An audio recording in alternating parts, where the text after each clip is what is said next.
is special assistant to Justin Cummings. She's his representative on the planning commission. Her focus has been on emergency preparedness, tobacco policy, issues facing women and children. Before joining Justin's team, she taught at the UCSC Politics and Legal Studies Department. She had also staffed, did work for elected officials in Oakland and Alameda. And she has a BA from UC Santa Barbara and MA and PhD from UCSC with a focus on political institutions and economy. Her dissertation was on national security, homeland security, and policy impacts of counterterrorism at the local level. So Trina's going to take over. Screen sharing.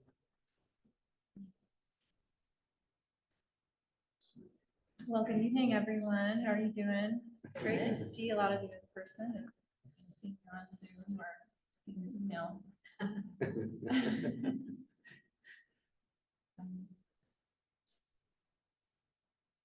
It's so good to be in the school. It's my first time at Bonny Doon School.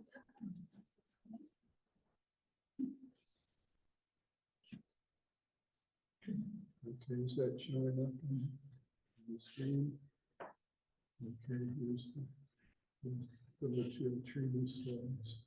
And you can advance. Okay. So yeah, my name is Trina Barton, and I'm happy to be here today.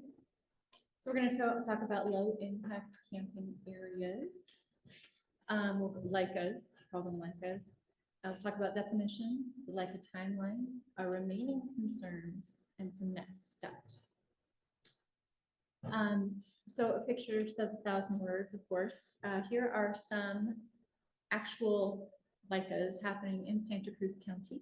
These pictures are taken from HipCamp, which is a private platform, kind of like Airbnb, where you can pick dates that you want to book a campsite, and you can register and get those. So these are Felton, Scotts Valley, Aptos, Bonny Doon, Watsonville. You can see in all these pictures there are grills. Here are some more pictures. So tents in different places. You can see this is rural area. Here, a little friend came to visit the salamander in what looks to be a cabin, a yurt. So what's a LICA and what's SOPA? A LICA is defined in proposed legislation. President Pro Tem Mike McGuire has a Senate Bill 620, and that is currently in Assembly Appropriations Committee, which it's been parked there since last August. So we don't know if it's going anywhere, but that's where it is. And this is where we get low impact camping areas. Doesn't it have to move out of committee by the end of the week? Yeah, well, I think the session ends August 31st, but Sandy, would it have to move out of? I think it has to be out of committee long before that, but I could be wrong. I'll check. So I've talked to Senator Laird's staff, his legislative folks, and also Assembly Member Peller, and they can't tell me for sure whether or not it's dead or whether it could come back as what they call a zombie bill. But be that as it may, this is where we get the definition of low impact camping. So it means any area of private property that provides for the transient occupancy rental of a temporary sleeping accommodation for recreational purposes that's not a commercial lodging facility. And it has these requirements. So 14 consecutive nights, maximum 28 nights, 9 or less campsites, no on-street parking. It complies with applicable state and local fire safety requirements. It pays a transient occupancy tax, provides for human waste disposal, trash disposal, maintains quiet hours, complies with applicable local requirements as well. That's zoning, permitting, lot size, setback requirements, and a property manager. This is a kicker. Property manager is available 24/7 by phone, but not on site. So What SOPA is, on the other hand, is the state law that regulates this currently.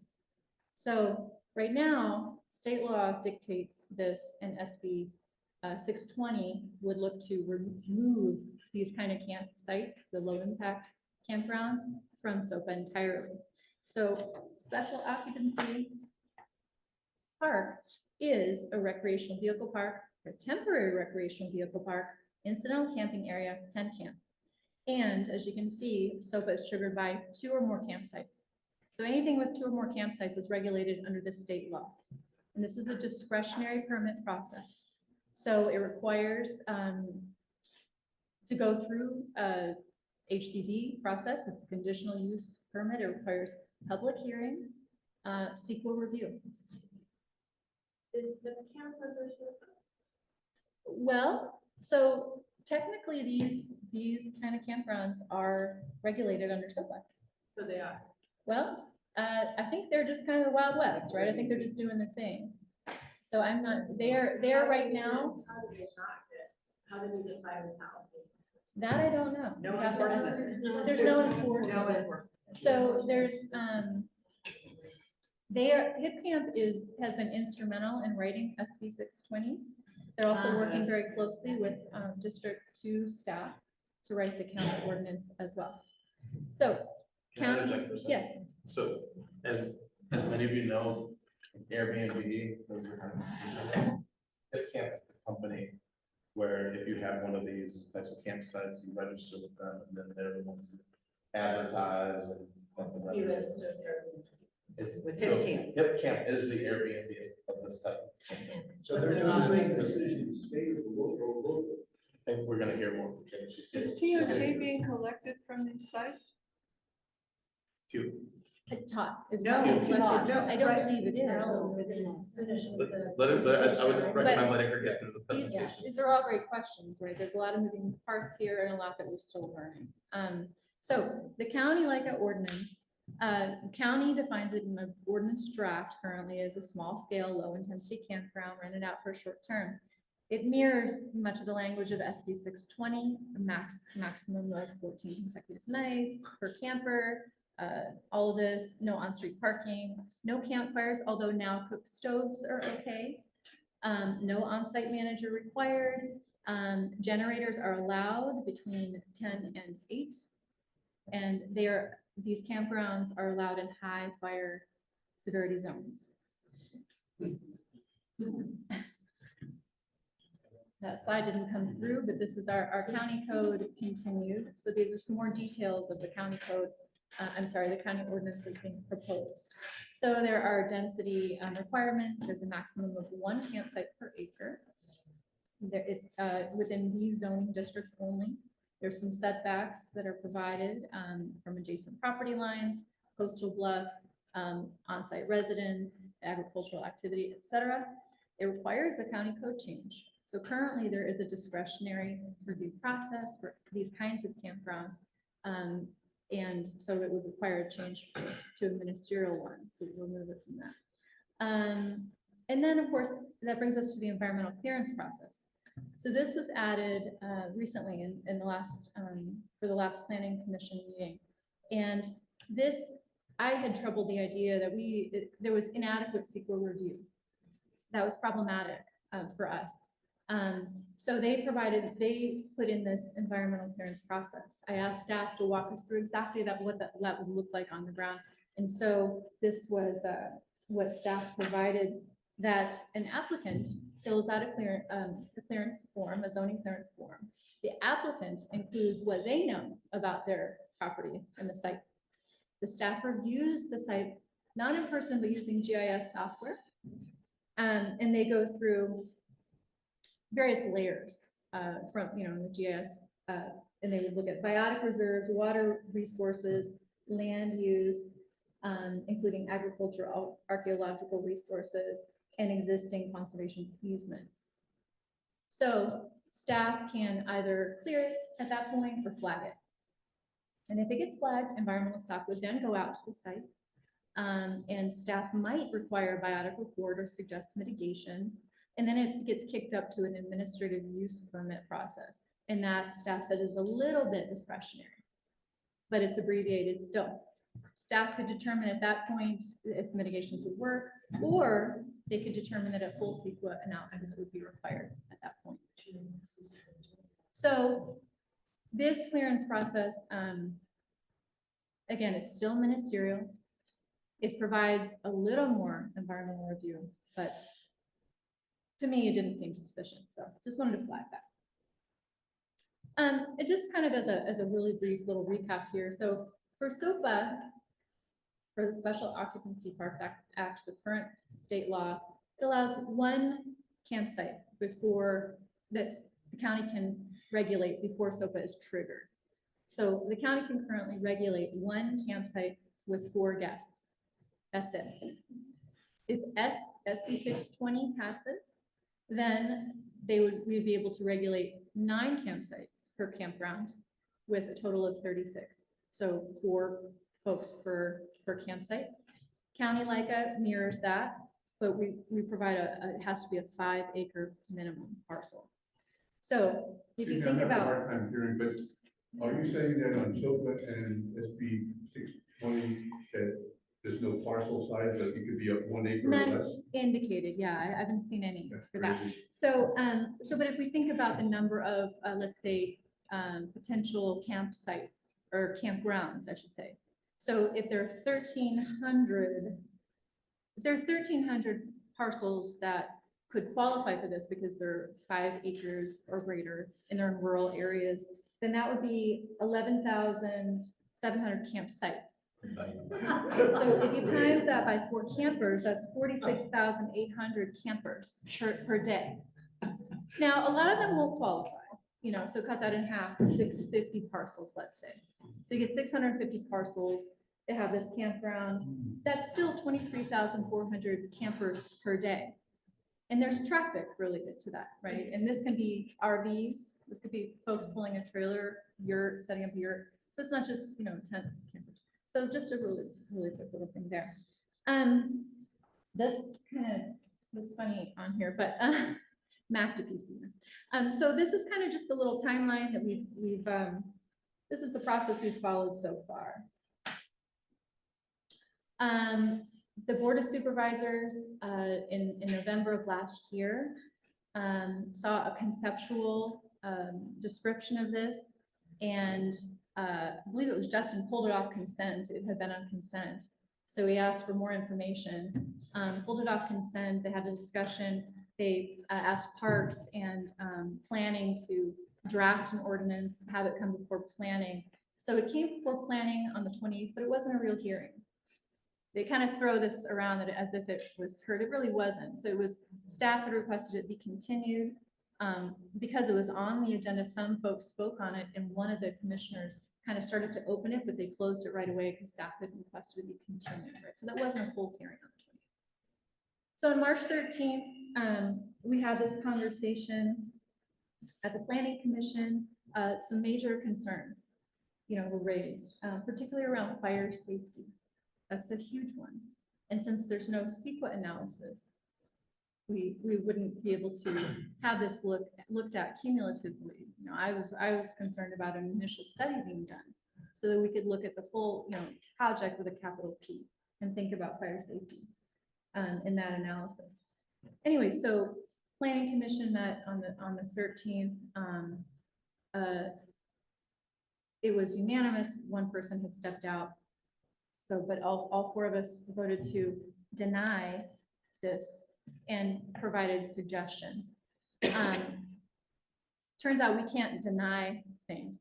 So it came back to planning. Came back to planning, and we voted to recommend denial to the board, and we suggested changes. So the next hearing will be Board of Supervisors on June 25th.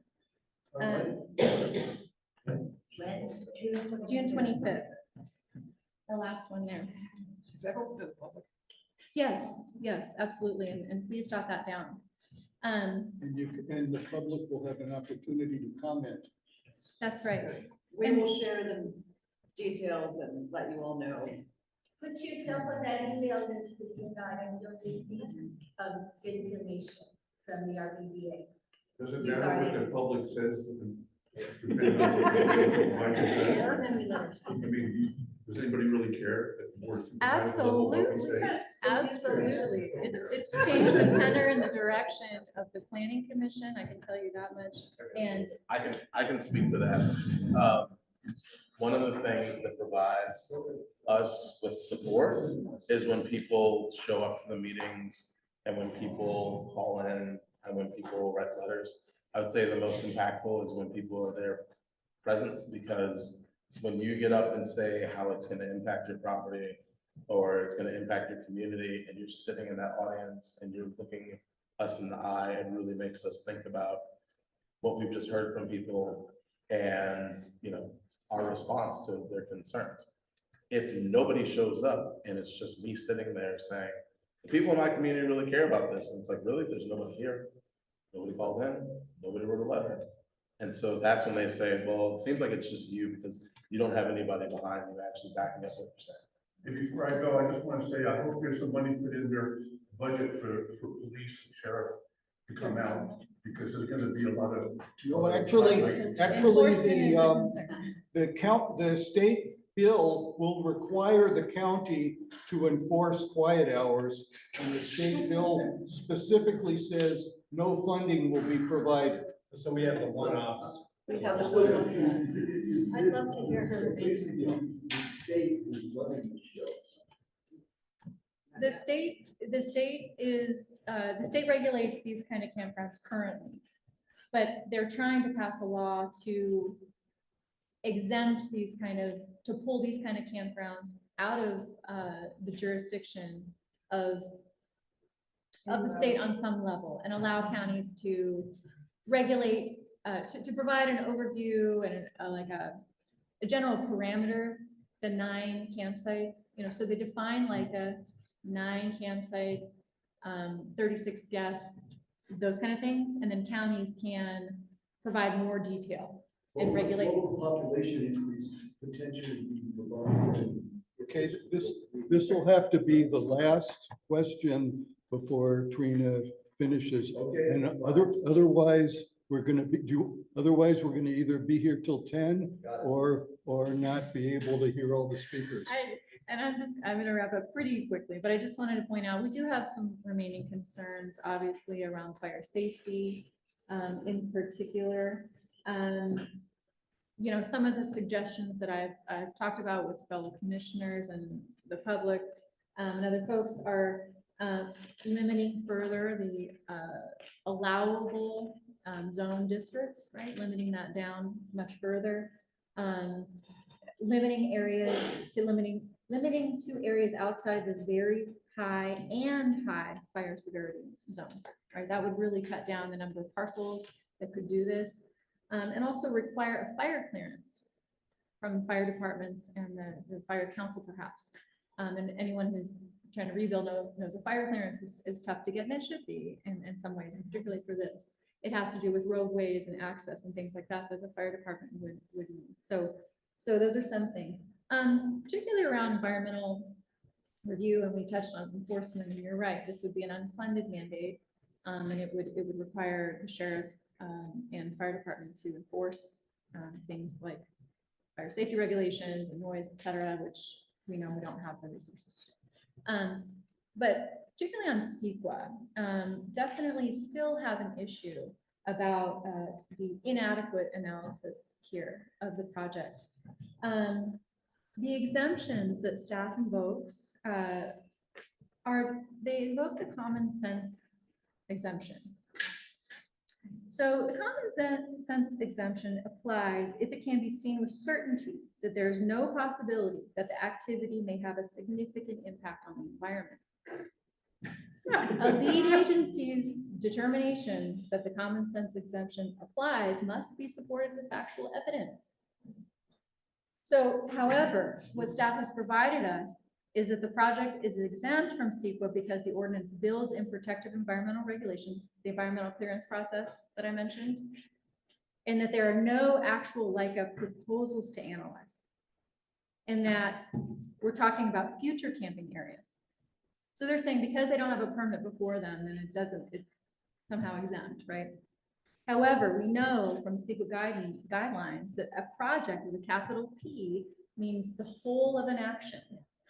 That the whole of an action, which has the potential for resulting in either direct physical change in the environment or reasonably foreseeable indirect physical change in the environment.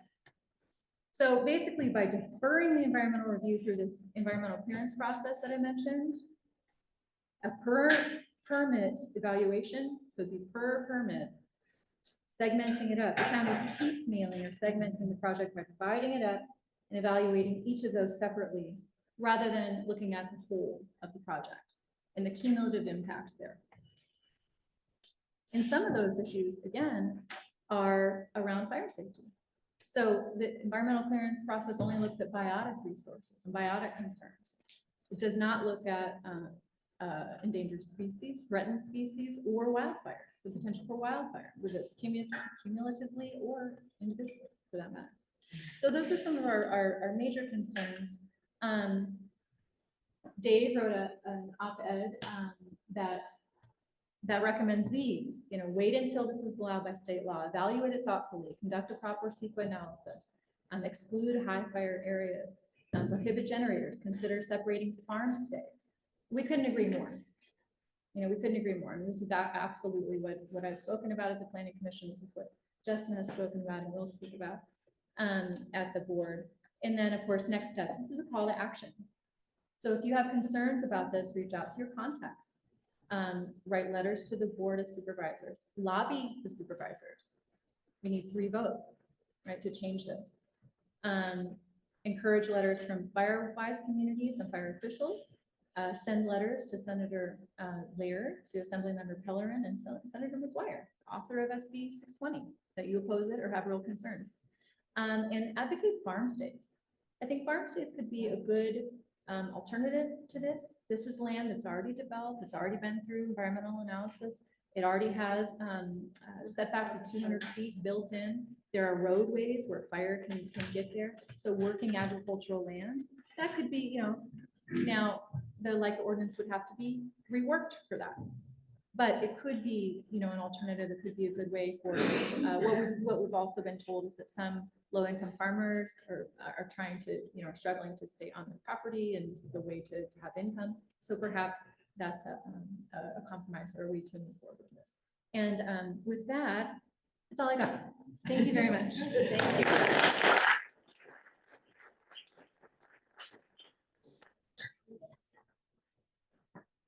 Okay, thanks, Trina, but don't go away, because we're gonna make the exception, since you have to leave. We'll, let's see, we'll take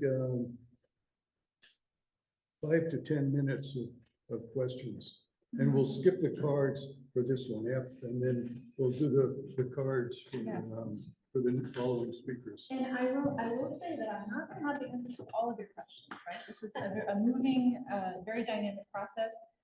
Some things Sandy may know, Justin may know, and other things I'll write down and get back to you about. But okay. Yes. Yes, sir. Can I just ask, are there any supervisors on the board that are in favor of this? at all? Yeah? Yeah. So Repeat the question. the question was, are there any supervisors on the board who are in favor of this? And this was brought forward by Supervisor Friend. He's very much in favor of it. Supervisor McPherson, we aren't sure. District 5 is also highly impacted by fire, and so we're not sure. But one would think that he would naturally have some real concerns about this. Certainly his planning commissioner has been with me on concerns, both fire and environmental concerns. But that he would be one to reach out to and to lobby for sure. I'm not sure where others stand. Do you have a sense? I'm going to say it a little more strongly, just because I got permission to. The planning commission voted 3-2 to not recommend this. The planning commissioner for the 2nd district is also staffed in the second district, as we have someone in Justin's office. That person has Brown acted Bruce McPherson by talking with his staff. And they are working it. And, you know, we really need people in the community to come out and give Justin, like you said, the juice to fight back on this, because it's not going to be not that it was easy at the planning commission. I know that was really hard to get through, but that's the reality, to be really clear. Yes, sir. So I'm a builder.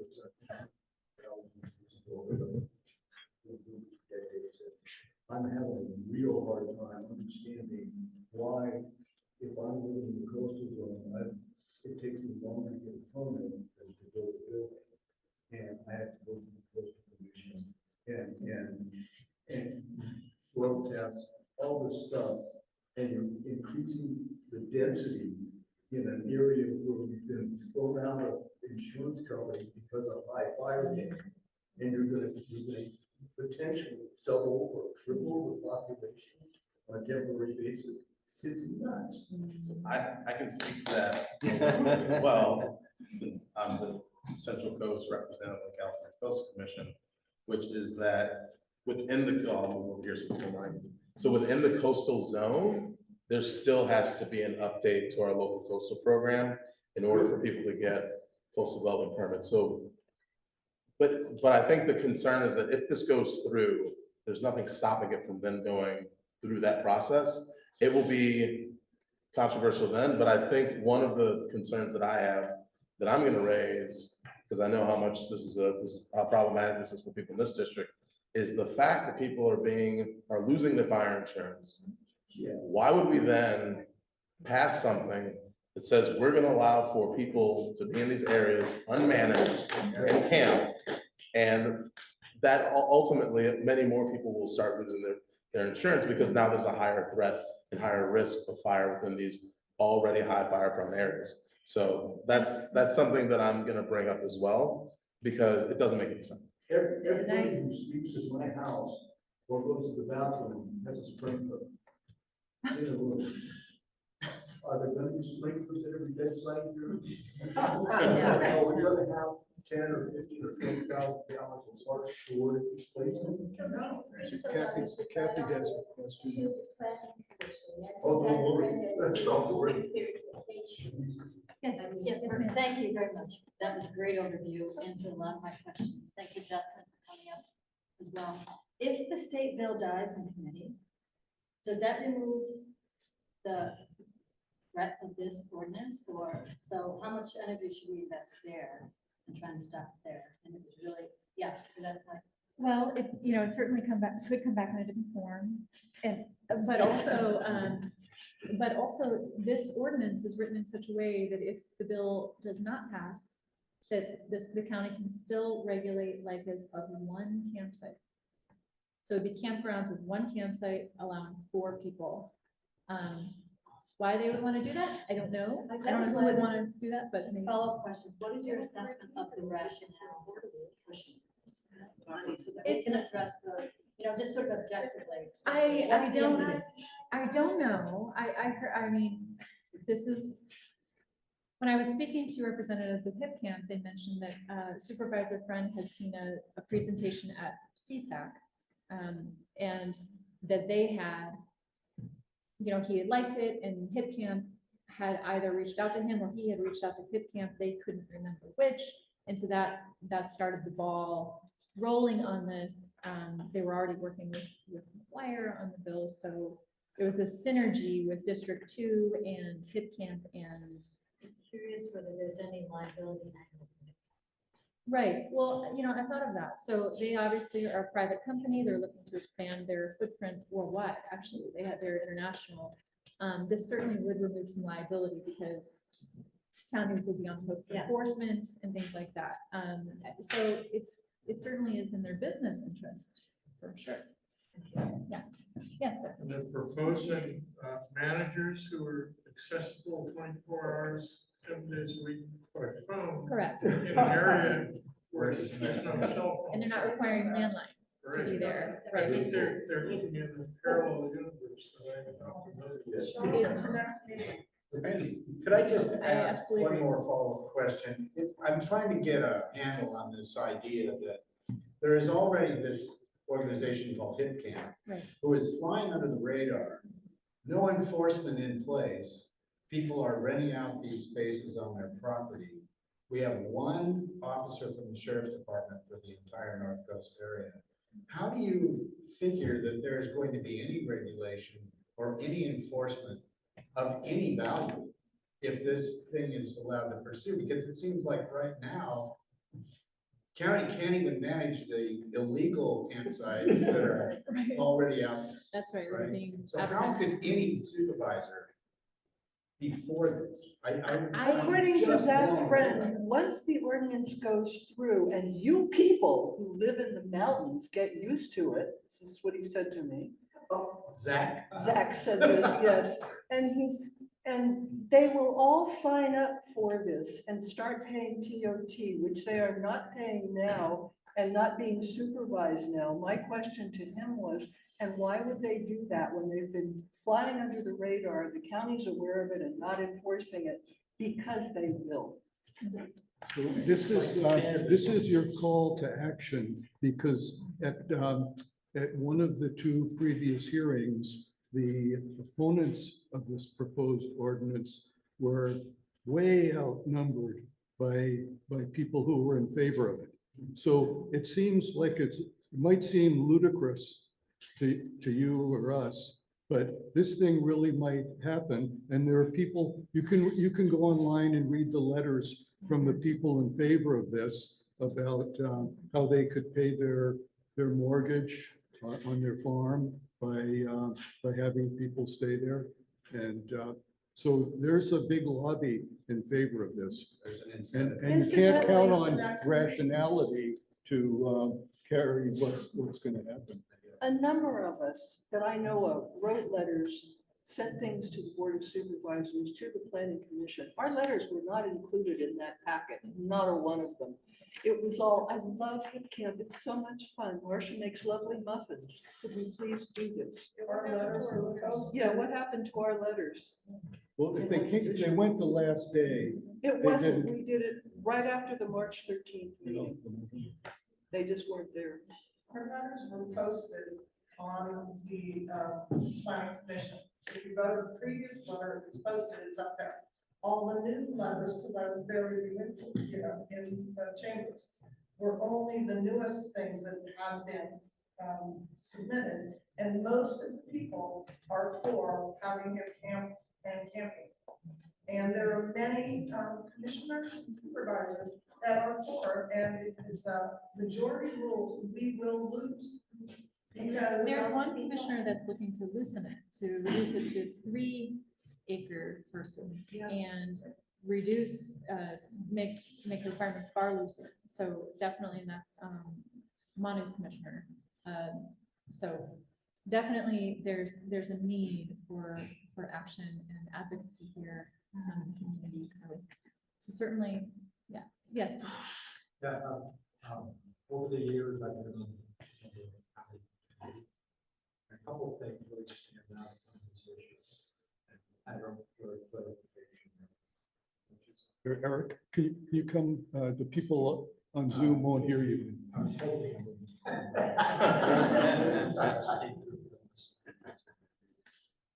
But I ended up studying a whole bunch of county use of firefighters and Cal Fire particularly.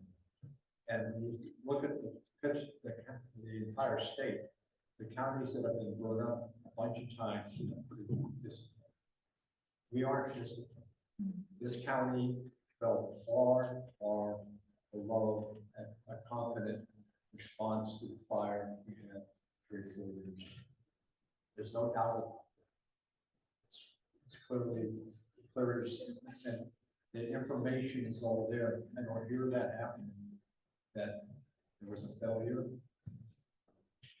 And why isn't the state, which has this huge multi-million-dollar operation, enforcing the fire codes? have this thing coming in at the same time. It just seems like one problem hasn't been solved. We're adding another one to it. Okay, I think we have to move on. Can I Thanks, ask a thanks, question? I have a Trina. really short question. Yes. If your neighborhood has a homeowners association, can you make rules that are stricter than that and not allow that? That's a great question. I don't know. I mean, that's a really great question. I'd love to know the answer to that. Yeah. Dressing too. No. Okay, I think, thanks, Trina. If we, Can I just sum up? Okay. Essentially what you're saying, okay, Fred, essentially what you're saying is the June 25th meeting is Yes. very important. June Okay. 25th, and sending emails and lobbying before that is Okay. important.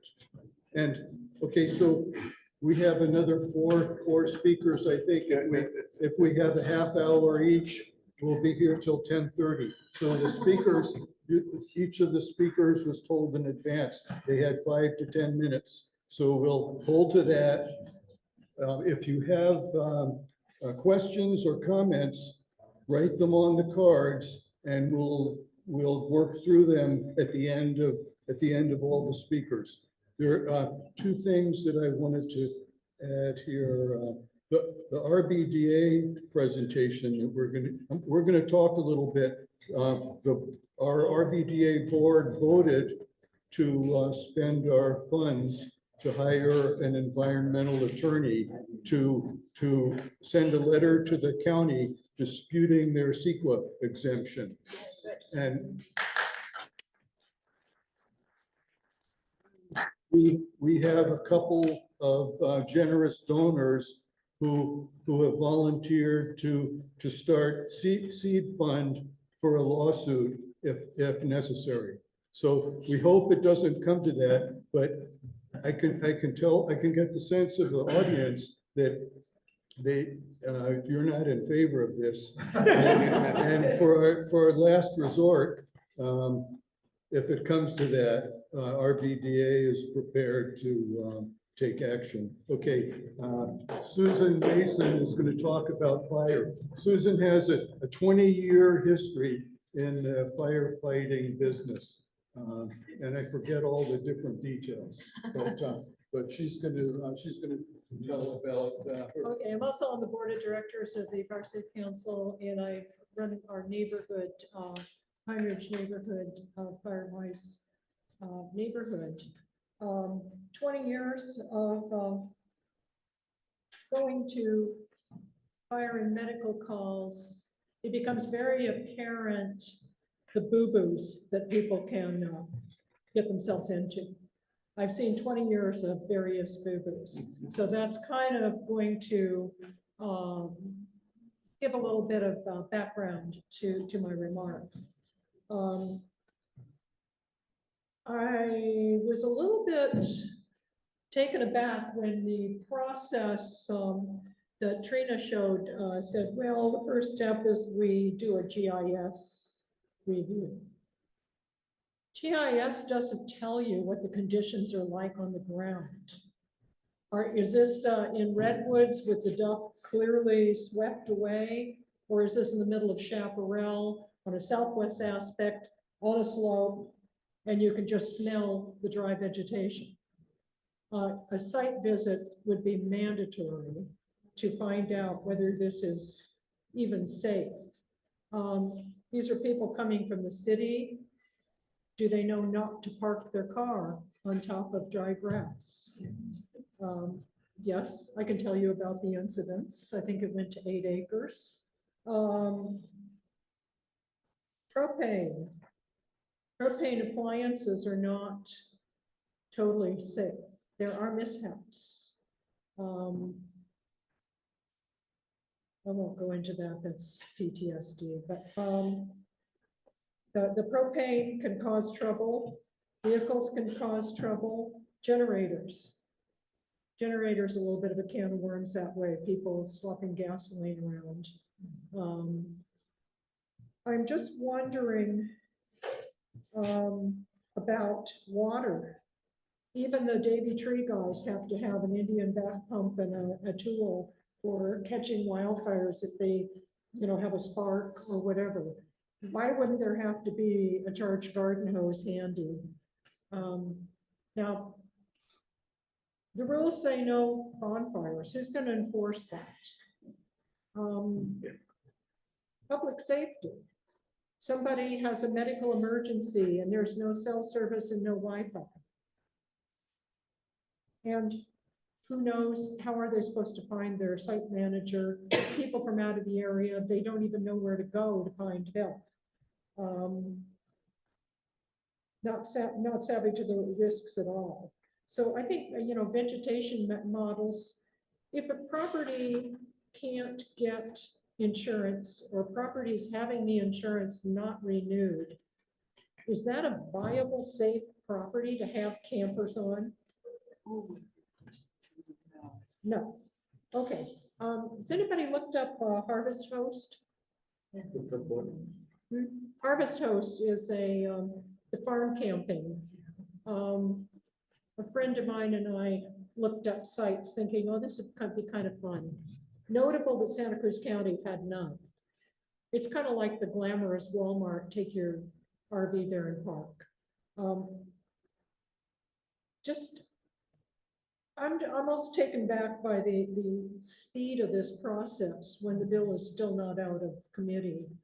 And when they want to rush this through, yet I'm watching neighbors having problem after problem after problem with the rebuilding process.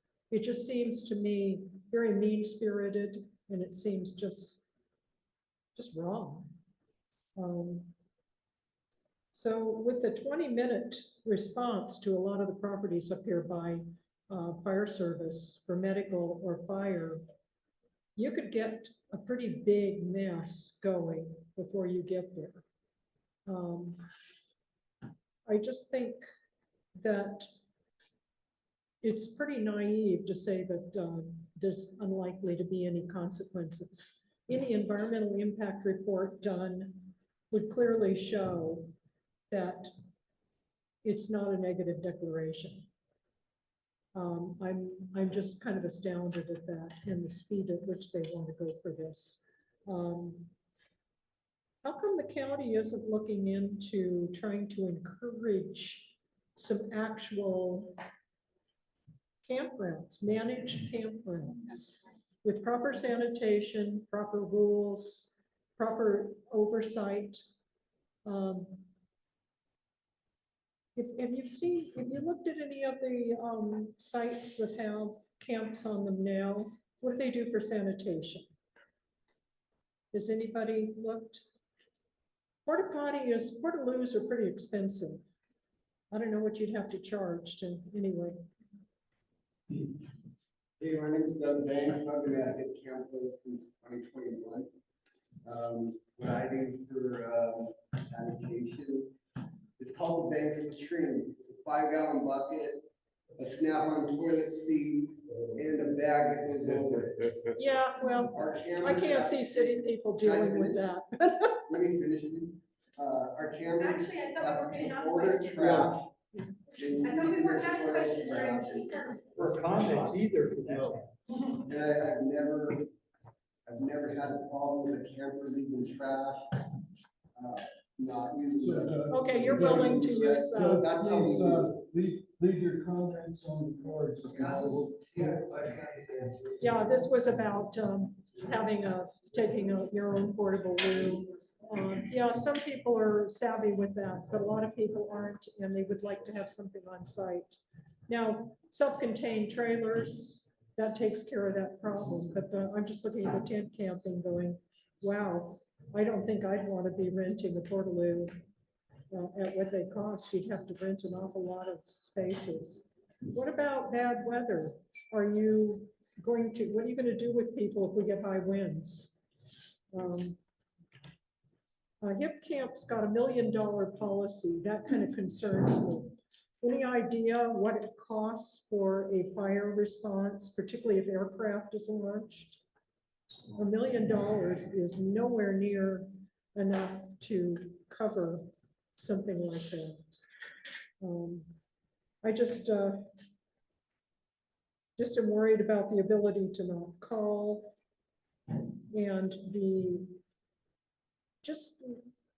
it's just feeling like there wouldn't be enough staffing to make sure these places are really doing their housekeeping to keep the fire danger down. Does anybody have any comments or questions? No, the comments or questions go at the end. They come at the end? Okay, great. Write them on the card or put them in chat. Okay, I just think, I think that the objection that the Fire Safe Council came up with is we're just really worried about the fire safety. There's a lot of PTSD up here. You call the fire department to come out if somebody has a campfire and they go, oh, well, it's a warming fire.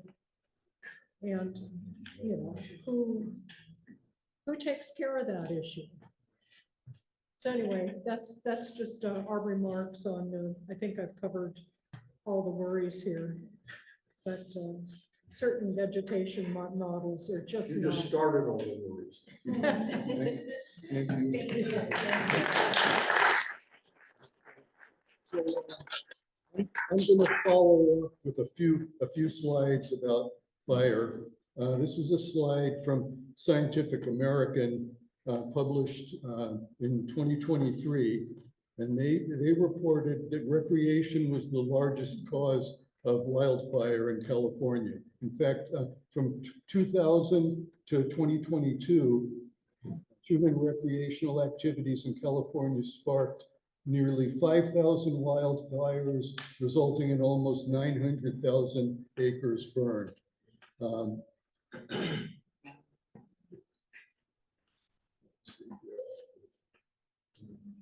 see. Well, here I've got to do this as a presentation mode. So this is the Echewanda fire, Isle Royal National Park. All of these illegal campfires started all these fires. Big Sur. And there are two ways that campers don't follow fire safe procedures. One is they deliberately have illegal fires. They don't pay attention to the rules. In San Bernardino National Forest, rangers on patrol doused several dozen fires one night and morning. And they found a total of 700 illegal fires in 8 months in 2020. So making fires illegal doesn't stop people from having them. The second way is if the campers, it's what Susan was getting to. They don't know what they're doing. These guys had a permit for their propane barbecue or propane fire pit, and they set it down on some inches of dry needles. These colors don't come through, but this pale yellowish color over Bonny Doon is from the 2024 April map showing moderate fire. Most of the green throughout the area, the entire map is high fire hazard, and the white up near Skyline is very, very high. So everybody here thought it made sense to exclude the high and very high fire zones from LICA permitting. On the county staff report for the May 8th Planning Commission meeting, the county document listed site requirements for LICAs. And one of the requirements that was at that time under consideration was that the campsites must be located outside of sensitive habitat as well as flood and fire hazard areas. That's page 5. On page 13, the county staff responded by saying, no change to the ordinance. A significant portion of the county is located in the very high and high fire hazard severity zones, approximately 50% of the total county. Removing these areas would render most of the county ineligible to pursue a LICA permit. And so the summary is that recreation is the largest cause of fires in California. Outlawing fires doesn't start them. LICAs should be excluded from wildfire areas. And it's shameful that our county would even consider allowing commercial campgrounds on properties that are so flammable that insurance companies won't insure them. Okay, now let's go on to Nancy. Nancy Tilley's going to tell us about her neighbors. Okay, just, whoops, I've already screwed it up. I was trying to touch the thing so that I could make a little point here. Okay. Why is it not moving? Yeah, it is on the screen. It is on the screen. Okay. Just for point of reference, this little bit of light right here is actually 2 stories high. In early 2021, we discovered there was a new owner at 5187 Empire Grade, an 80-acre parcel immediately below Pine Ridge, where I live and many of us do. The first thing that happened was that they accidentally or on purpose set a trailer on fire, and CDF had to come put the fire out. The new owners had their first big event there a few months later. They said it was a fundraiser for Ukraine. So thinking it was a one-time event, neighbors tried to ignore the music that began on Friday night and went all night, all weekend long. I don't remember if anyone called the sheriff that weekend to complain about the music. It could be felt in our breastbones a good mile away. That one-time event was the beginning of raves, though, not a one-off. 3-day parties started happening most weekends. A PA system was added so that singing and instructions could be more readily heard by partygoers and Pine Ridge. A 30-foot plus pad was cut out of the hillside, so a structure big and bright enough it caused drivers on Empire Grade to ask what it was. It could be built. The burned dirt and debris from the illegal cut were dumped over the hillside toward Majors Creek, which is a watershed area supplying water to Santa Cruz. The structure was lit up every night, until Karma and one of the windstorms in the 2023 season that we had destroyed it. There were complaints made about cars parked on Empire Grade, so car parking areas were also graded. A pool was dug. A couple of porta potties turned up. By May, the number of people in attendance grew to well over 100 people per weekend. Buildings started with a dome-shaped dormitory. Fire-surviving stable blocks were being converted into sleeping pods, and various other structures, like a kitchen, were being built. Several RVs arrived and tents were erected. Strobe lights were strung in the trees high enough up that above the growth recommended clearing heights of branches. Lights were on all night during events. They had bonfires that were visible from Empire Grade and were still going at 1:30 at night in fire season. Numerous neighbors called CDF and the sheriff. CDF stopped coming out for the reason Susan said. They were declared ceremonial or warning fires, and there was nothing they could do to put them out. The sheriff sent the one officer assigned to all of San Lorenzo Valley, Bonny Doon, and Davenport every night when he could. Citations were issued, but we were told they were useless unless the county took action. So we signed petitions and appealed to the county to make it stop. They sent out someone once with a 2-sheriff officer escort to investigate. Nothing was done, and the raves got more dramatic. Finally, we discovered their website. They advertised Burning Man-inspired events with sleeping quarters available for fees up to $450 per weekend. No one was collecting TOT at these events, even though they were clearly commercial. It took almost a year and a half for the county to take action. When they did, 30+ violations were cited. We still don't know if that's what stopped them and having raves, or if it was the 2023 storms that did, because they were still advertising upcoming events planned for last year and then canceling them due to weather. Why am I going into such detail about unpermitted rave site? Because under the proposed LICA ordinance, they could legally start up again. Yes, there would be limitations on noise after 10 p.m. Not that that rule stopped them very often in the past. They would have to reduce the number of overnighters to 36 rather than 100. Although one wonders if the campers could invite friends to visit to enjoy the wonderful ambiance. There is no light ordinance in Santa Cruz County, so the strobe lights and redwood trees, you can see the high one, they bought in a crane and hoisted a strobe light. Those are redwood trees that you can kind of see. This was taller than redwood trees.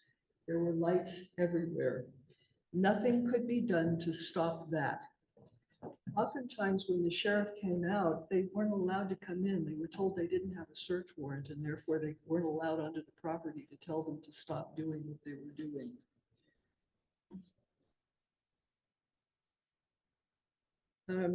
They had one of the lower level strobe light events just a couple of weeks ago. There's still multiple RVs on the property waiting to be occupied. The base of the Burning Man Pavilion is still there, as is the dome base and the stable block pods. Under the proposed LICA ordinance, they would all be welcome. The LICA ordinance would encourage inexpensive fees for campers, but there's no requirement for them. Hey, why not charge more for additional amenities? A few $100s a weekend is for each of 36 campers is pretty good money. Signs will be posted saying no fires or smoking. I looked up hip camps in Santa Cruz County. More than half of them advertise campfires as some of their amenities. So I doubt that a ban is going to stop people from having fires all year round, even in dangerous dry seasons when residents can't do carefully monitored backyard burns.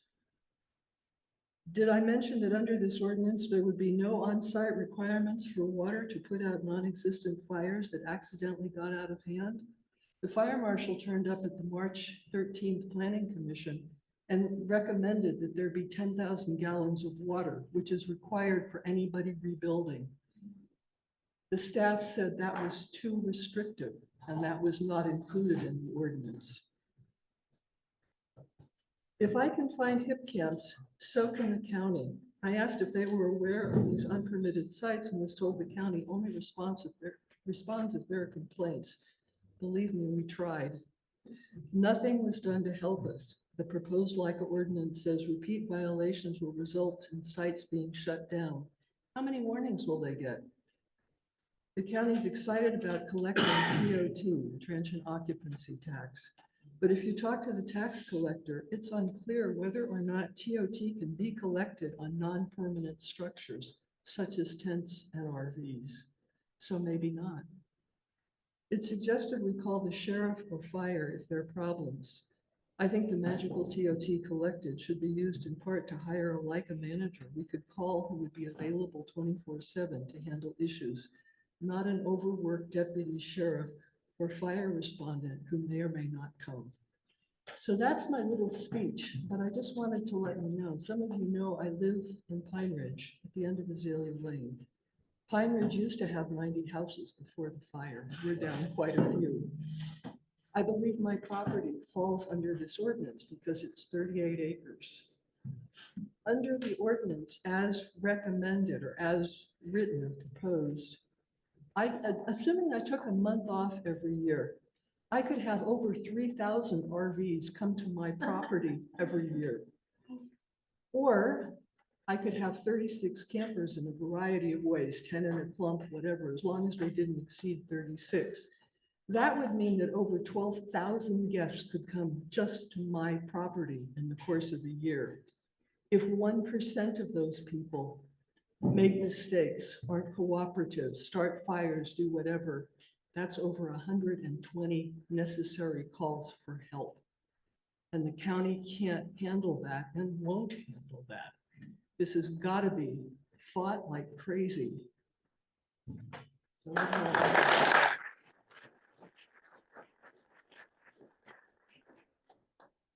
Okay, thanks, Nancy. Steve Holman's next. And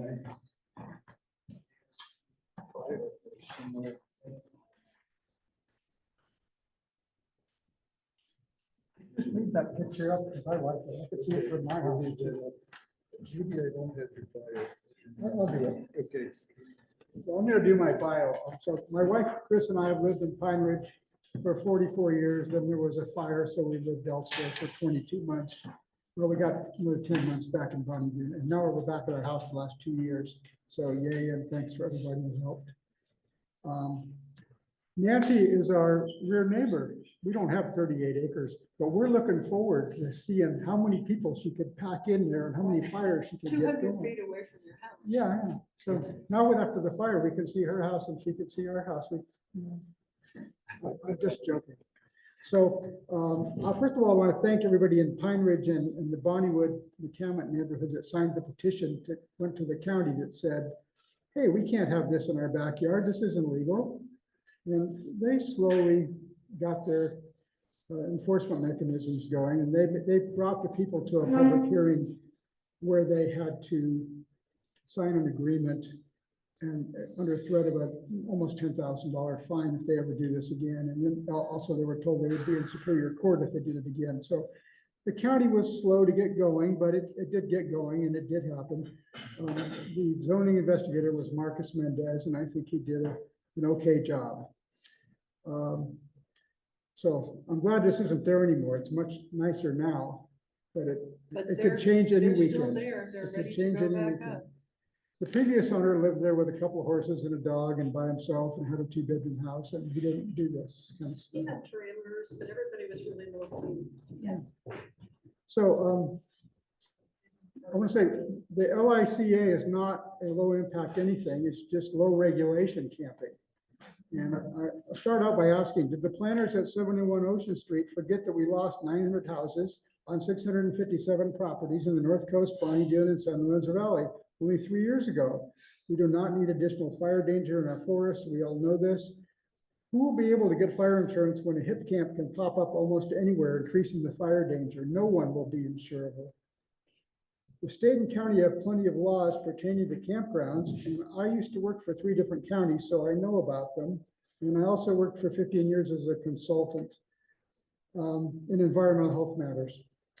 I have some printouts here of state and county ordinances. There's about 25 pages here, how you regulate and operate and organize an organized camp. This is what you're supposed to do if you want to do it. Not just, with no water and a pit latrine in your backyard. And I will leave these mostly for the board of RBDA. The county already requires use permits for the operation of campgrounds and conference centers. Campgrounds must be located on 20 acres.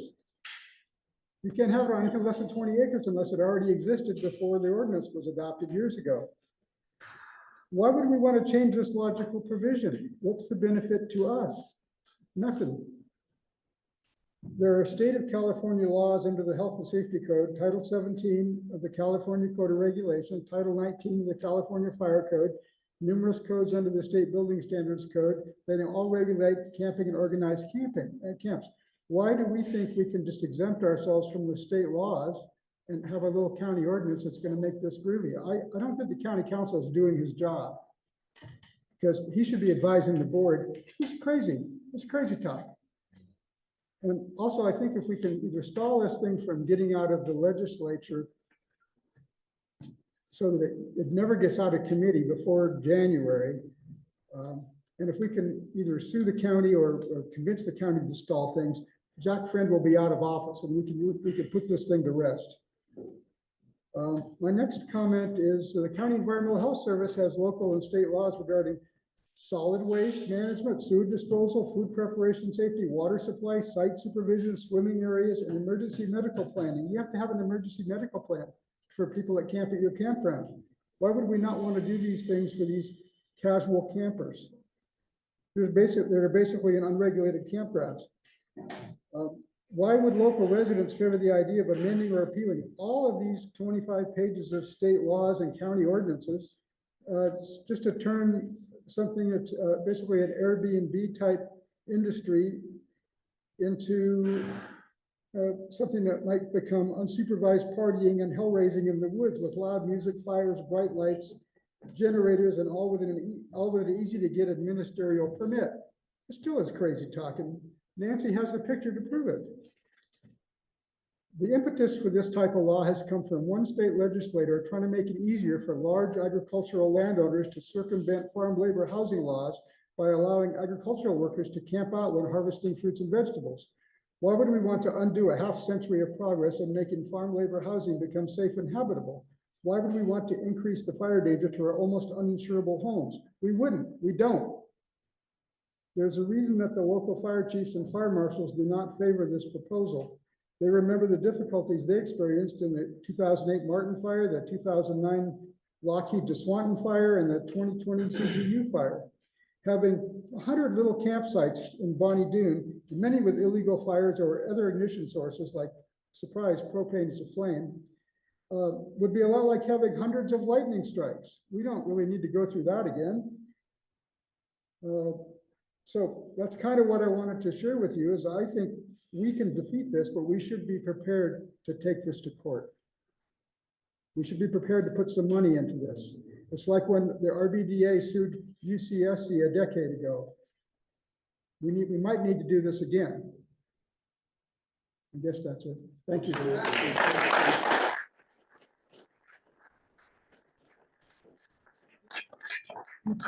Keep your questions coming in the cards because I'm going to give the last presentation, and then, although I see Steve went partway through my presentation by flipping his papers. Okay, one follow-up about the neighborhood impacts before I go to the RBDA overview, and that's about the generators. If a 9-acre property has 9 campgrounds and each one has a generator that has to be only 50 feet from the neighboring property, and they can run those generators from 10 in the morning till 8. 6 a.m. No, I think at 10, the county has an ordinance, and then for the LICAs, they have to extend the quiet hour. They have to start the quiet hours 2 hours early and end 2 hours late. So I think it goes from 10 in the morning to 6 in the evening. But anyhow, if you border a 9-acre parcel on one side, you could have 9 generators running all day, 50 feet from your property. And if you have multiples of these in different directions, you could have a lot of noise. Okay, the people we invited to give talks on wildlife all couldn't make it tonight. So even I'm a geologist, but I'm going to talk a little bit about wildlife. The Santa Cruz County General Plan protects biological diversity and wildlife corridors. Remember that term, wildlife corridors. We're going to come back to that. The county plan objective such and such is, quote, to maintain the biological diversity through an integrated program that includes wildlife corridors. You might not think that recreation has a negative impact on wildlife. Jacob Pollock, Dr. Pollock at UCSC, wrote that in general, it can be difficult to accept that recreation activities, especially quiet, non-motorized activities, can have harmful effects on wildlife.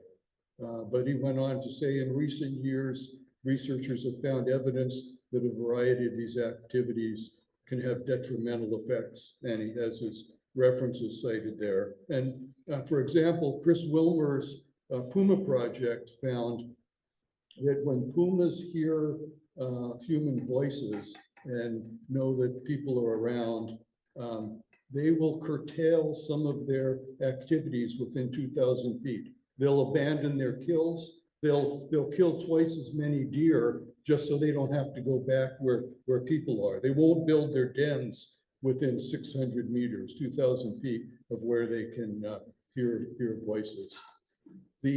This I got from Jonathan Whitmer's letter to the Planning Commission in May. He noted that on April 16th, the California Fish and Game Commission noted that the Central Coast Mountain Lion is a candidate species under the California Endangered Species Act. An earlier version of the Leica ordinance had language that was updated, that was removed in the updated version.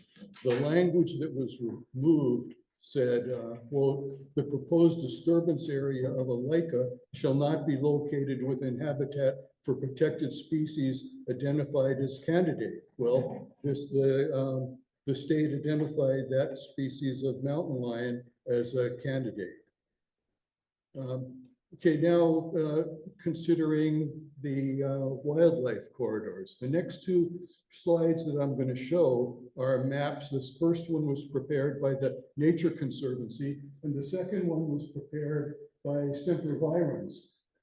The shaded area here is what they've called priority conservation areas. And in the Semperviren map, they call it priority conservation zones. Those are the dotted area just to the southeast of Bonny Doon. This is their vision for the Great Park. And in the red box, the fine print says we consider these areas to be conservation priorities due to factors such as wildlife corridors. So this is the kind of area that our county ordinance, our county county plan, whatever that county goal is to maintain these wildlife corridors. And so we're talking about putting in the county these 1,300 camp areas covering 20,000 properties of 20,000 acres and sprinkling them through there in these places where the wildlife, where the pumas are going to want to stay 2,000 feet away. And that's going to disrupt these wildlife corridors that it's our county's mission to preserve. Okay, this is so that was me standing in for the biologists. And now, let's look at this comparison of the review that the county took when we were coming up with rules for commercial cannabis. The county reviewed the impacts for 5 years. They established the C4 committee. Eric Hoffman was on that committee. It was a committee of residents, people from supervising youth in school, cannabis growers, and they met for years. I heard about it from Eric. And the county held numerous well-advertised public meetings. I went to a bunch of them. I saw Eric at a bunch of them. They solicited recommendations from the Santa Cruz Fish and Wildlife Advisory Board. I went through the current advisory board's agenda for the last months, and there was nothing in there about lichens. For cannabis, you have to have on-site water storage. You have to have an on-site dwelling. Generators are prohibited except for emergency backup power. The regulations were all developed after state laws were enacted that made the commercial cultivation legal, and it was excluded from the coastal zone plus a 1 mile buffer, except in these special situations with existing structures. As a result of all that, I checked with the county licensing board. We currently have 47 licensed cannabis cultivations in the county. Let's compare that with what the county's doing to evaluate the Leica ordinance. Reviewed for 5 years, more like 5 months. Any committee? No. Held numerous well-advertised meetings? No. We didn't even, RBDA didn't even know about this until we heard from Sandy. Recommendations from Fish and Wildlife Advisory Board, no. Required on-site water storage, no. On-site dwelling, there might be, I think, I'm not sure the current LICA proposal. There might or might not be a requirement for an on-site dwelling. For, generators prohibited all except for emergency, no, generators will be allowed during the daytime. Regulations developed after state laws enacted, no, trying to squeeze this through before it's too late. Coastal zone plus 1 mile buffer, no. And so this is for a possible 1,300 properties on 20,000 acres compared to 47. Look how much more attention the county put to these 47 cannabis cultivations compared to these campgrounds, which, as I showed in the fire presentation, recreation is the main cause of fires in California. So, okay, a couple words about CEQA before I wind this up. Trina got into this. But instead of evaluating the cumulative impacts of having this LICA program, the county intends to evaluate the individual disturbance of each individual property. But that doesn't take into account this fragmentation, interrupting the wildlife corridors that I talked about. So any one individual one might not have that big of an impact. But when you look at hundreds of campgrounds distributed through these rural forested areas that the Nature Conservancy and Sempervirens mapped as priorities for conservation, how do you get to the conclusion that there's no possibility of a foreseeable impact? It's crazy. Okay, so I mentioned before, the RBDA board voted to consult with an attorney. He's on vacation. He gets back this weekend, and we'll be in touch. And I hope we don't have to go to a lawsuit. But if it comes to that, we'll be back with our new website, and Highlander asking for donations to help out the seed funders. Okay, I think this is the final slide. RBDA recommendations. Wait until LICAs are allowed by SB 620 before developing a county ordinance. Conduct a real CEQA review. Exclude LICAs from all of CAL FIRE's hazardous zones, not just very high. Exclude LICAs from areas mapped as priority conservation lands and wildlife corridors. Exclude LICAs from coastal zone plus 1 mile buffer as for cannabis. Prohibit generator use except for emergencies. SB 620 requires the county to enforce quiet hours. It's right there in the proposed state law, but they also say in a footnote, no funds will be provided for enforcement. So the county should specify how it's going to fund this mandated enforcement when they can't enforce the existing noise rules. Consider separate rules for farm stays on agricultural lands. In some ways, this is what happened with cannabis. It makes sense to grow cannabis in greenhouses on agriculture and CA zoned properties. The ordinance is purported to increase camping opportunities for low-income residents, but I believe this is just a ploy. There's no cap on prices. There are no reduced rates for low-income campers.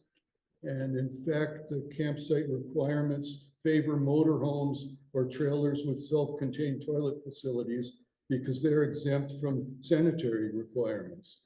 If this is really going to be an ordinance to provide low-income campers to have a place to go, there should be some requirement for this, like caps or a certain number of campsites that are inexpensive.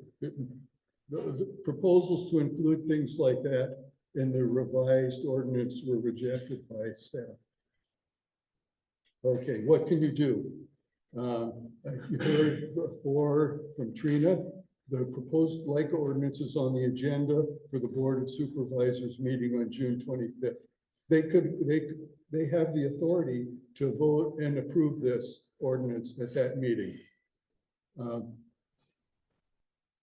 Tell the supervisors what you think. You can go in person to the meeting at the county building for when the cannabis stuff was going on. Everybody was given 2 minutes. If you're there, you can speak right in person. You can get a time allotment to speak by Zoom. You can send email before the meeting to the Board of Supervisors and to the state legislators. And if it comes to a lawsuit and RBDA sends out one of our email appeals, consider making a donation. Okay, now maybe people have been submitting questions on the cards or. I wonder if I had just 30 more seconds. Yeah, you can have 30 more I seconds. forgot to say something. The county also has chapter 10.16 on their zoning ordinance. It's the opposite of like that. It's called the no camping zone ordinance. And it's the places where you can't camp. And basically it's Ocean Street Extension, Paradise Park, all the areas between the city and the university, pretty much. Carbonera Creek around the Carbonera State subdivision and additional Carbonera Creek areas all near the city county boundary. So the city has gotten the county to protect it nicely from this. Yeah. I just wanted to share. Yeah, thanks, Steve. That's I hadn't heard about that. That's interesting. Thank you, Dave. I just wanted to add, I mean, people can do multiple ones of these, obviously, right? And I think it's really going to be important Yeah, that it's not seen as a minority in the community. So talking to our neighbors, mobilizing networks, whether it's road associations or other networks in Bonny Doon, I think are really important because there's already people saying, oh, this is the same minority in Bonny Doon that doesn't want anything. So I think if this is a widespread feeling, which I think it is, we have to get a lot of voices at this meeting before and during the meeting. Did you want to see? I think Eric was going to be one of your chairs. Oh, good. Yeah, nothing happening in the chat right now. Actually, a couple comments. One from chat. I think there will be a definite impact on medical emergencies. My cousin in the volunteer fire department here makes most of their calls to campgrounds in the area, not calls to residences. Just a comment. Here's another comment. Any idea if Zach Friend is looking for a job with Hip Camp after he's been being a supervisor? Maybe he's looking after their interests rather than his interests, our interests. Okay. Can I just say, we've heard that name, not from reliable. Not. Okay, Eric, if that's all the chat, do you want to go through the card questions on cards? That's really it. Oh, I think there was more discussion than we thought earlier. okay. And I have a note for Justin. Okay, if there are no more card questions, we'll turn it into a free-for-all then. Fred? Yeah. You gave the card. Oh, I gave a card to. Okay. Sure. Well, I'll tell you, it's been a really hectic 2 weeks for me because when I found out about this, I've been on telephones and everything else. But you know, it's really ironic that we're here tonight because of this camping program and the dangers it poses to us for fires because it's unsupervised. It's an unsupervised recreational venue. But you got to think back a little bit because we've had an operation going here in Bonny Doon for over 20 years and nobody has spoken up about it. Does anybody know where it is? It's the Ecological Reserve. And as much as I love it, and I'm up there all the time, you're paying a cost for this. We had a fire, think back in 2008, and it was started by two individuals that I know of and it almost burned down this magic mystical mountain. I walked by that place for almost 8 years, and eventually I couldn't handle my conscience from what I was looking at. And that was a tremendous fuel load that was growing as a result of that fire. So starting in 2018, I took it upon myself to communicate from the governor's office all the way down to District 3. Fish and Wildlife, CAL FIRE. What I found out was there's nobody up there. Nothing has changed prior to the fire. I was communicating with Fish and Wildlife, and let me tell you from my experience, they don't care about you or me or this community. And it's very frustrating. After a year, I finally, on my own, and thanks to this District 3 supervisor, I organized a walkthrough March 29th. And then COVID broke out and just tore it to pieces. We couldn't do it. And it was my mission to at least get some sort of fire management plan or wilderness plan, and it all went down to pieces. So Fish and Wildlife amply demonstrated to this community back in 2008 that when you don't have a supervisor at that location, you can have all the signs you want. No fire, no this, no that. That thing almost burnt this place down. And think about this. I was on Pine Flat and Quail that evening at 9 o'clock, the night before. We had a sustained 25-mile-an-hour wind blowing through from the east. And lucky for us that that fire started the next day. And at 3:45 in the afternoon, the wind changed. If not, it would have taken it right through. And my hat's off to CAL FIRE. There was one airdrop that I photographed. It was one of the most awesome airdrops I've seen in my career as a fireman and being on these fires. But he dropped it on the head of the fire it was just about 3:40. And then he dropped it, the same load, he partitioned it out. So he dropped it on 2 spot fires ahead of it. And then the wind changed. Sorry to say, that aircraft crashed with its crew a year later. And that's the price we pay for this nonsense that's going on right now. It's very frustrating when I go through the fire code 7.92 and find out that a lot of it does not apply to what we're doing up here. You know, I'm up at the reserve right now. I still walk through there. I carry a portable ham radio on me. I carry a first aid kit because they don't provide any assistance. I feel that they have a duty to protect not only this community, but the hikers that go in there. There should be first aid kits. There should be a way for you to communicate out if you have a problem. None of those services are being provided. And yet you can take a short drive up Empire Grade and go to San Vicente Woods and you'll find out what they do. And I did that this week. They have a ranger person on duty at all times. They have water, they have restrooms, they have first aid stations. So it's been going on for a long time. This issue is bringing it up, but we still have a problem up there. And I love it. It's a tremendous place. And before I end this, I think an applause should be given to Dawn Mackey and her late husband, who have done several things up here. They established a communication system that has helped me out on 2 emergencies already. I carry it around in the reserve. But Dawn is trying to keep those trails open on a weekly basis, and it's a tough go. And I feel that Fish and Wildlife has a duty to be working on those trails too. But anyway, that's enough. I have so much to say. And I guess this is probably the most important, just to let you know. But what's going on here it's really rather frightening. You know, I've been on these fires. I've been here on all 3 fires. And the last one was the worst. You know, we saved probably 40, 50 homes with these young kids I was with. We saved country estates, by the way. We kept the fire from going through the big timber. We did lose 2 homes there. I don't want to have to go through this again, not with 5 back fusions. And that's what you get when you work in the fire department.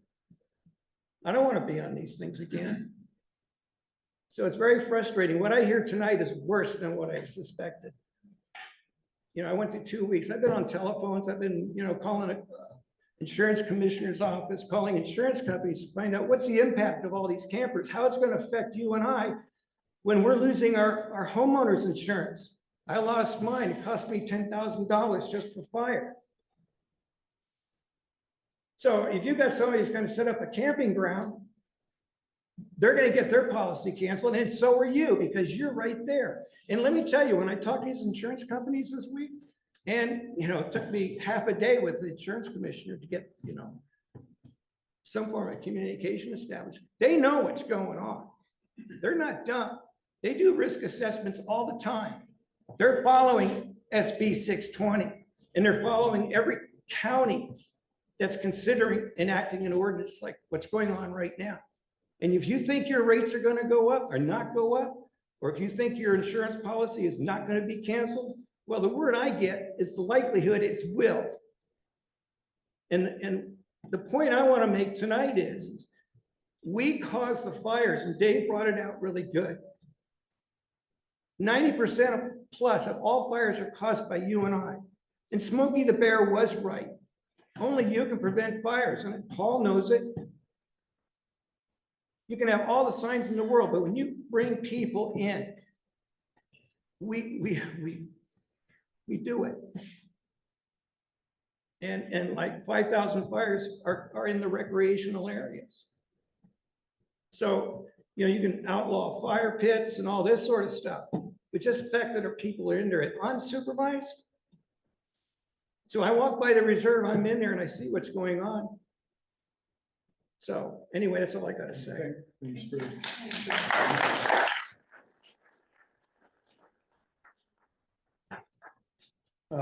Hi, Justin. Nice to meet you. My name is Phil Hubble.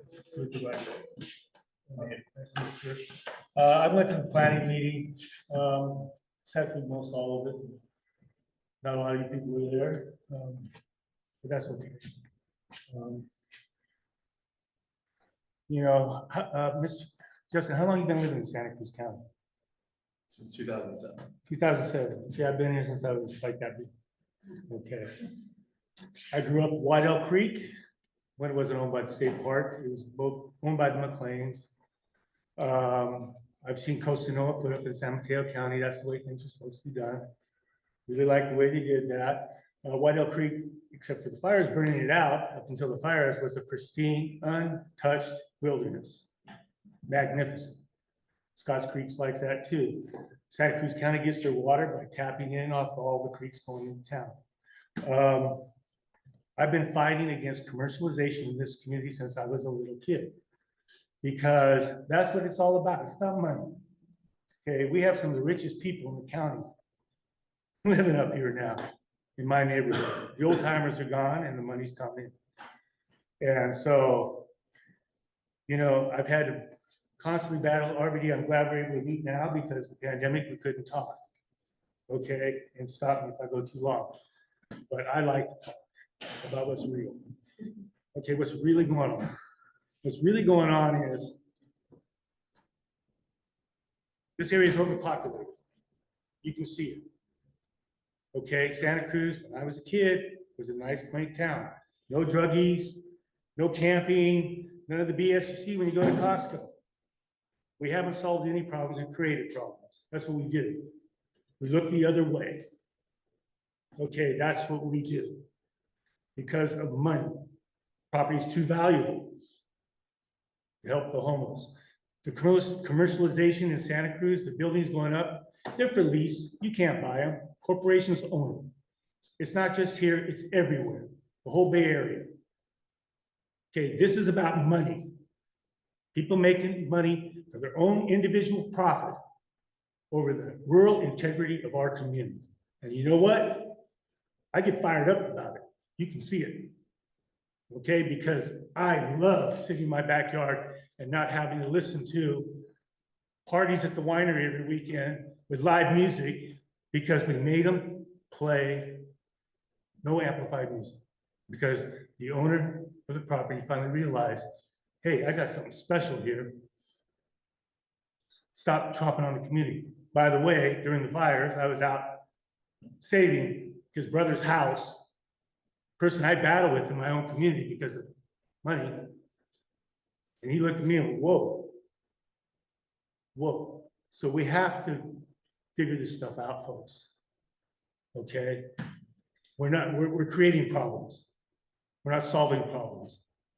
And I'm hoping this is on video, and I hope Zach Friend hears this. By the way, Mr. Friend, I've been to meetings before where you bullied the other supervisors. And Mr.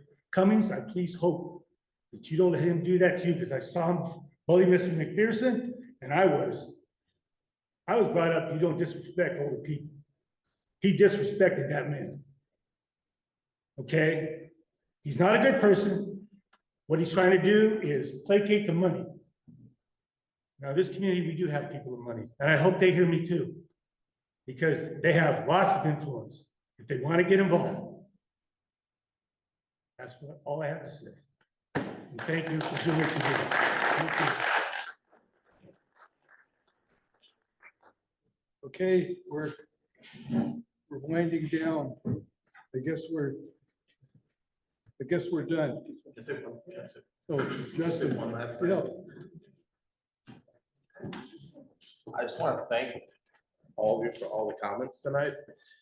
And I do want to make one little plug, because it actually, sitting here, occurred to me, which is that one of the biggest concerns you all have is public safety. And I just want to remind you all that the sheriff is also an elected official. So in addition to telling us, the Board of Supervisors, I think it's really important that you reach out to your sheriff as an elected official and you let him know your concerns. And I'll also point out, Justin, I spoke with the deputy assigned to patrol, sheriff. I tried getting the sheriff, but that was as close as I could get. He apologized. He said, please don't think we don't care about you. We have no money to get more resources to handle any of this. We're doing the best we can. and I understand that, but sending letters, because the sheriff can also send a letter to us in opposition. There's nothing stopping him. Has he done that? I don't think there's been enough people reaching out with their concerns, because I'll also point out, today was our second day of our budget hearings. Today was the public safety, the continuance of our public safety budget, and the sheriff's budget was on there. There was no increase in budget or line item related to increasing patrols or public safety around this ordinance. So that's another thing just for you all to take with you, is that there's the potential for a new program to come on board that's going to significantly increase the number of people that are in your community, will significantly increase the potential for calls for public safety. And the county has not increased any funding to help try to address that. So I just say that because it's not, you know, as another elected official, he is supposed to be responsible to you all, and people can apologize and say there's no money, what have you, but it's like, but we want you to do something, we want you to say something, we want you to stand up for us because we elected you to represent us, just like you all elected me to represent you as well. Thanks, Justin. So, and I should say one last thing before people take off. And you think how indebted we are to Justin and staff. If Sandy hadn't reached out and gotten in touch with us 5 days before the March Planning Commission meeting, we wouldn't even have been aware of this ordinance. And that's different from the cannabis was around so long that everybody was aware of it. This was like a stealth ordinance, and if Sandy hadn't gotten in touch, we wouldn't have been there for that March meeting. Thank you, guys. So thanks. Okay, thanks for everybody attending. We'll be in touch.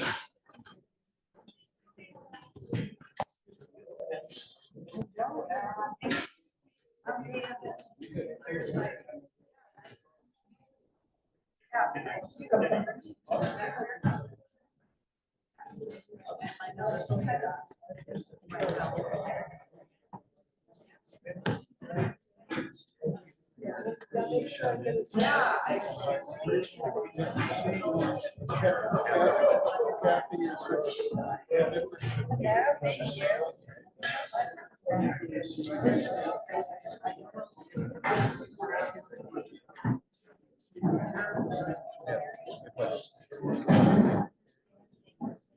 I'm not for it.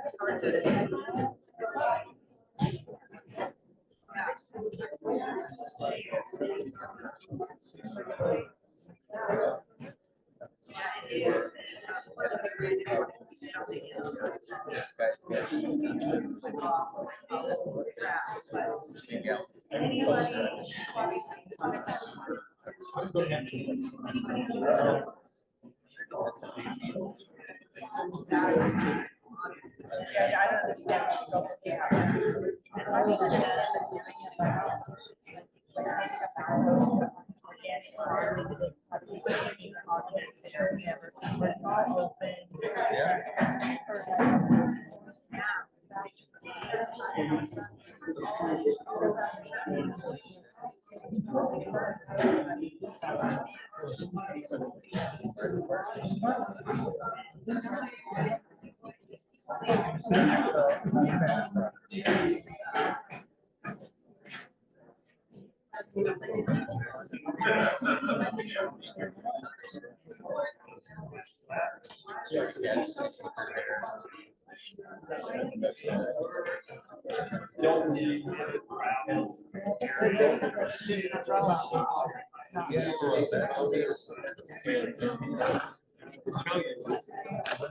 Steve, this has your, Steve, this has your name on it.